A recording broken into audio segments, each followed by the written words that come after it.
Right now, I'm standing in the middle of a room that stays warm through winters that drop below zero, and almost every single piece of it came out of a hotel that no longer exists. The walls, the bed I sleep in, the little heater humming behind me, all of it was thrown away, sold off, written off as garbage.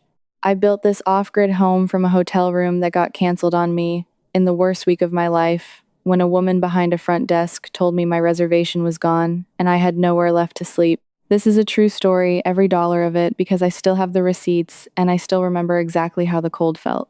Before this is over, I'll show you the one discarded object I paid $40 for, a hotel heater everybody else walked right past, that carried me through my first winter when I had no money, no land, and no clue what I was doing. If you think you need savings or property to even begin, stay with me. I started with a car full of trash bags and a key card that didn't open anything. Let me take you back to that night, because you need to feel how far down the bottom really was. It was the second week of November, and the temperature that evening had already dropped to 31 degrees. I had exactly $211 left to my name.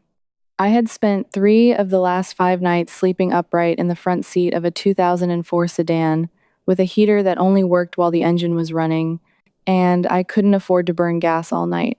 So I had booked one night in a budget motel off the highway, $49, because I needed one real shower and 8 hours lying flat before a job interview I could not afford to lose. I remember walking into that lobby holding my printed confirmation like it was a boarding pass back to a normal life, and I remember the exact sound the woman's keyboard made when she typed my name in and then went quiet. The reservation was gone, canceled.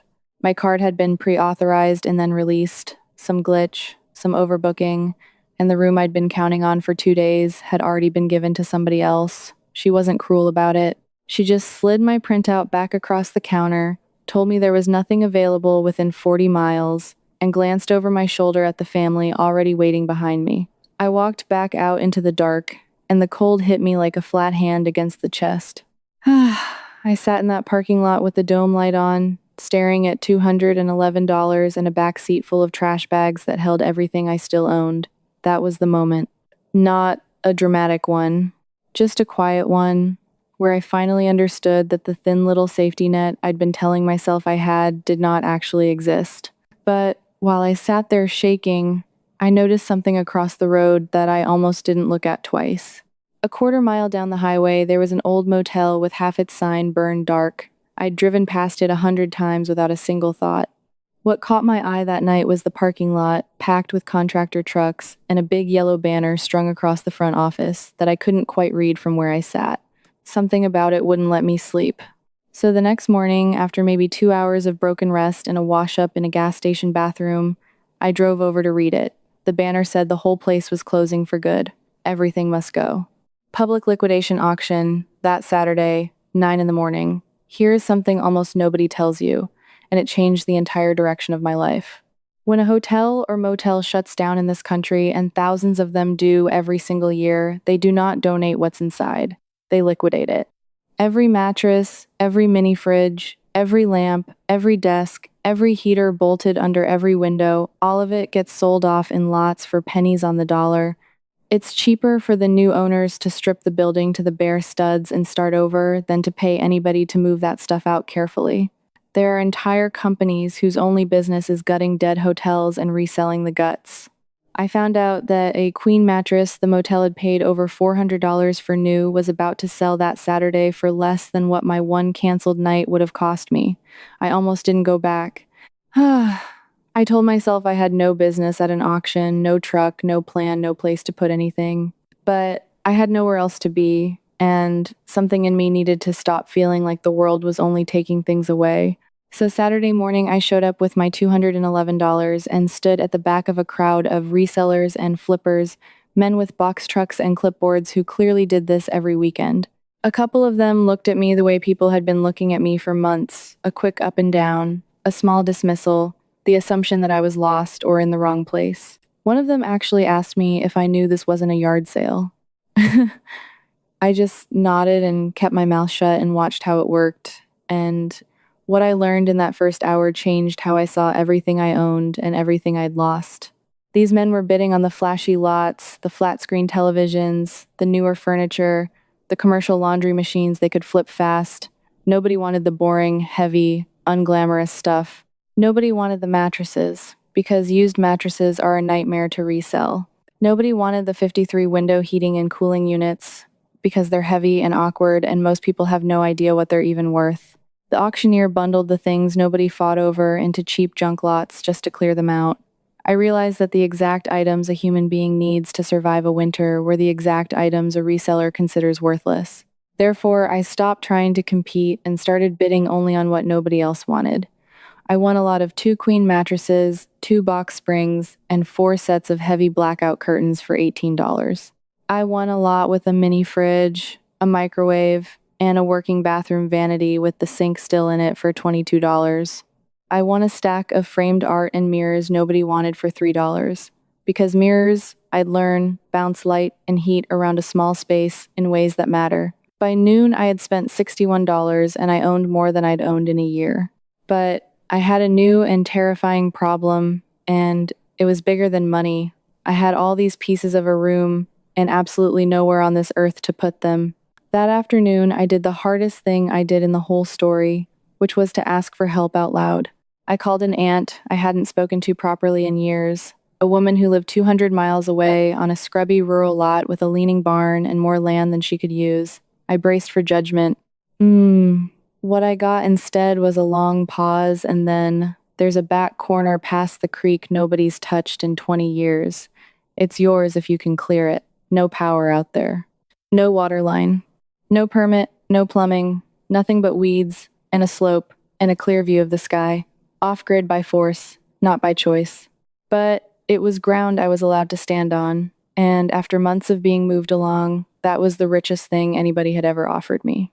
If any part of what I just described sounds familiar, the cold parking lot, the dome light, the feeling that every door was closing at once, then I want you to know I wrote all of this down, every step and every number, in a book called First Shelter. It's part of a series I put together called Built from Nothing, and it covers exactly what I did in the exact order I did it. From that $61 auction haul all the way to a warm, dry room that no landlord can cancel. I kept the price at $97 because I wanted it to be something a person standing where I once stood could actually reach for. You can find it through the link in the description at shelterfromnothing.com. Everything in it is real because I still have the receipts. Now, I want to talk directly to you. If you're the person watching this thinking none of this could ever be you, that you're too broke, too old, too tired, too alone, that you don't own a truck or a piece of land or a single useful skill. This next part is built for you specifically because I was exactly where you are, and here is the truth I wish somebody had said to my face that cold November. You do not need money to start. You need to change what you're looking at. Every town near you has a stream of things being thrown away by people who see them as trash and by businesses that see them as a tax write-off.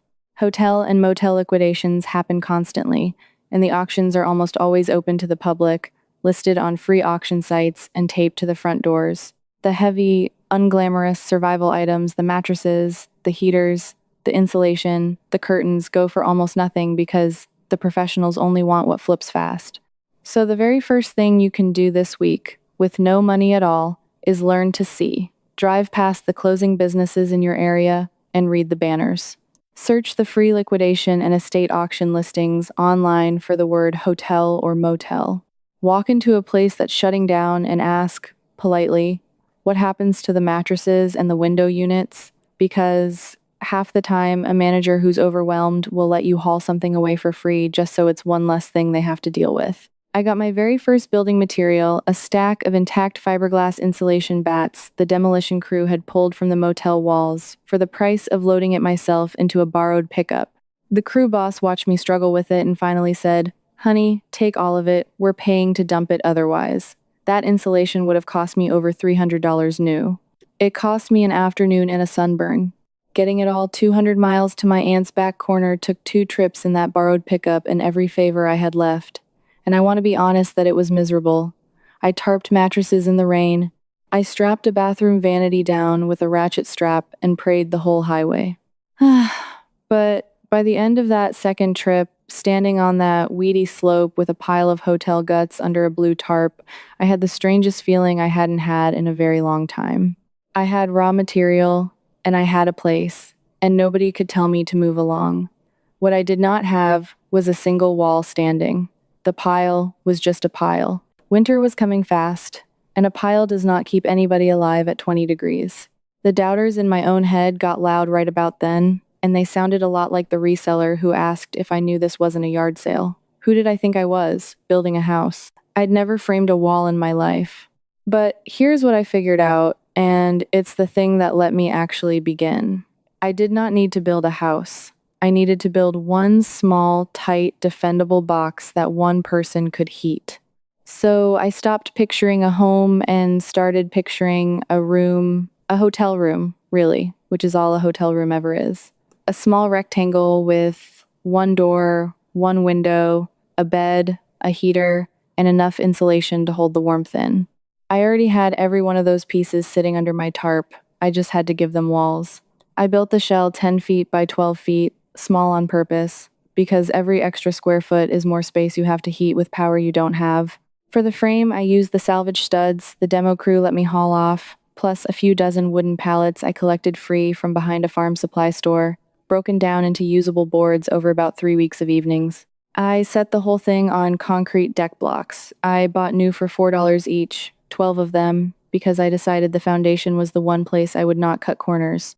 Leveling that base by hand with a borrowed line level took me 2 full days and taught me more patience than I knew I had. When the first wall stood up and stayed up, I sat down in the dirt and cried, not from sadness for once, but from something closer to shock that my own hands had done it. Then came the part that separates a shed from a home, and it's the part almost everybody underestimates. Insulation. That free fiberglass from the motel walls went into every stud cavity, floor and ceiling included, and I packed it tight but not crushed, because crushed insulation loses most of its value. Over the inside, I stapled a layer of the reflective bubble wrap the mattresses had been shipped in, shiny side, facing in, to bounce heat back toward me, instead of letting it soak into the walls. And then those heavy motel blackout curtains, the ones I'd won for $18, became my secret weapon against the cold. I hung them doubled over every wall, and especially over the window, because a huge share of a small room's heat escapes straight out the glass, and a thick curtain against a window is worth more on a freezing night than most people would ever believe. I want you to understand the numbers here, because the numbers are what make this real instead of a nice story. A single-pane motel window loses heat something like 10 times faster than an insulated wall. By layering insulation, reflective film, and doubled curtains, I turned a leaky rectangle into a box that held its warmth for hours after any heat source shut off. I tested it with a $9 thermometer through the first hard frost. Outside, it dropped to 26 degrees overnight. Inside, with no heat running at all after midnight, my little room only fell to 51 by dawn. That gap, that 25 degrees of warmth my walls held onto for free, is the whole difference between surviving a night and not. And I hadn't even turned on the heater yet. But holding warmth in is only half the fight. You still have to make warmth in the first place, and out on that off-grid slope, I had no power line, no gas line, and no budget for a real heating system.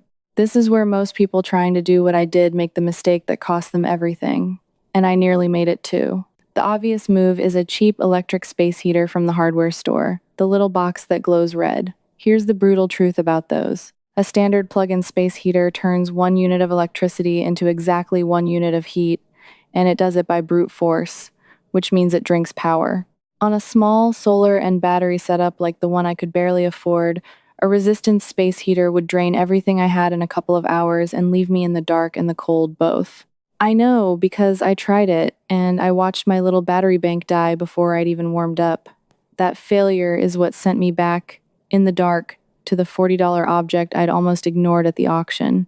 Remember those 53 window heating and cooling units nobody wanted? The ones the resellers thought were worthless, dead weight? They have a name. They're called Package Terminal Air Conditioners, PTAC units. The exact heater and air conditioner bolted under the window of nearly every motel room you've ever slept in. I'd won one in a junk lot almost by accident. And here is the thing that no reseller in that room understood, the thing that became the beating heart of my entire home. Most modern PTAC units are not simple electric heaters, they are heat pumps. Let me tell you why that one word changed everything. In plain language, the way I wish someone had explained it to me. A A heat pump doesn't make heat by burning power. It moves heat, pulling warmth out of the outside air, even cold outside air, and carrying it inside. Because it's moving heat instead of manufacturing it, that little hotel unit produces roughly 3 units of warmth for every single unit of electricity it uses. 3 to 1. That cheap red space heater gives you 1 to 1. So, the exact same amount of precious solar power that a hardware store heater would waste warming my hands for 2 hours, my $40 hotel heat pump stretched into a warm room for most of the night. The object every professional in that auction stepped over was the one object efficient enough to survive off-grid. I built my power around it as cheap as I could, and I'll tell you exactly how. I started with 2 used solar panels I found on a local classifieds page for $60 the pair, a little charge controller for $30, an inexpensive inverter, and a single deep cycle battery to begin, adding a second battery 2 months later when I could scrape it together. It was not a big system. It could never have run a resistance heater through a cold night. But paired with a heat pump that sipped instead of gulped, and a room insulated well enough to hold 51 degrees on its own until morning, it was enough. I ran the PTAC hard in the evening to drive the room up into the 70s, let my layered walls and doubled curtains hold that warmth deep into the night, and gave it a short pull again before dawn. My first full winter off-grid, in a region that hit 11 degrees in January, I stayed warm on a heater the whole world had thrown in the trash. I need you to sit with what that actually means, because it's bigger than my one room on my aunt's back slope. There are hundreds of these units sitting in every closing hotel in the country right now, and they are being scrapped by the truckload as worthless. A brand new PTAC heat pump runs anywhere from $700 to over $1,000 retail. I have bought them since at liquidation for as little as $25 because the people running those sales genuinely do not know what they're standing on and the flippers don't want the wait. The single most efficient, most valuable heating machine for a person trying to survive on almost nothing is being handed away for the price of a fast food meal, and almost nobody knows to reach out and take it. Now you do. That first winter, warm and dry, in a room I'd built with my own 2 hands out of things other people threw away, I did something I want to tell you about because it's the real end of the story. I made the bed with the mattress I'd won for a few dollars. I hung one of the $3 mirrors on the wall to throw the lamplight around, and I sat down at the salvage vanity to write out everything I'd spent. $61 at the auction, $48 for deck blocks, $60 for the panels, a little more here and there. All in, under $400 for a home I own outright, that no landlord can cancel on me, that no keyboard behind a front desk can take away with a frown. And I thought about that woman who slid my printout back across the counter, and I realized I wasn't angry at her anymore. She wasn't the problem. The problem was a whole system that treats a warm, safe place to sleep as something you can lose in a single glitch, and treats the very tools to rebuild it as garbage.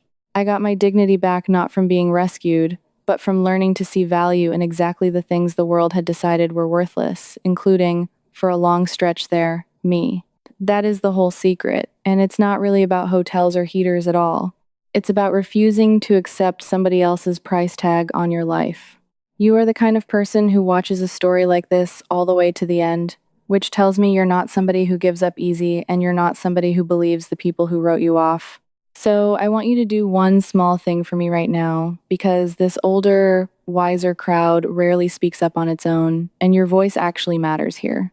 Tell me in the comments where you're watching from, and tell me the first thing you would build or fix if you had a warm, dry, 10 by 12 room that was yours and nobody could take it.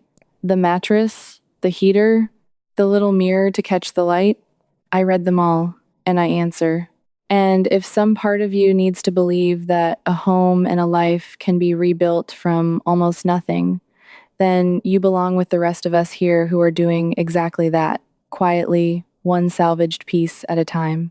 Stay with me, because the next story I'm going to tell you is about the free material I used to make that little room completely waterproof through a spring of hard rain, a thing people throw out by the thousands every single week that I have never once paid for. Don't let anybody hand you their price tag. You've already got more to build with than they ever wanted you to know. Because here is what I've learned since that first winter turned to spring. The people who threw all of this away weren't smarter than me, and they weren't richer than me in any way that counted. They just never had to look at a mattress and a window heater and see the difference between a night in the cold and a night warm and safe. I did. You do now too. Every closing business near you is quietly leaking the exact pieces of a home into a dumpster, and every one of those pieces is waiting for someone with the eyes to claim it. I was that someone with $211 and nowhere to sleep. If I could stand where I'm standing now, warm, dry, and beholden to no one, then do not you dare let anyone tell you your bottom is the end of your story. It might just be the auction where you finally start. Before I go, this video gave you the overview, but the full hotel liquidation off-grid build, room by room, is what I share with my members inside the shelter builders. It picks up right where I just stopped.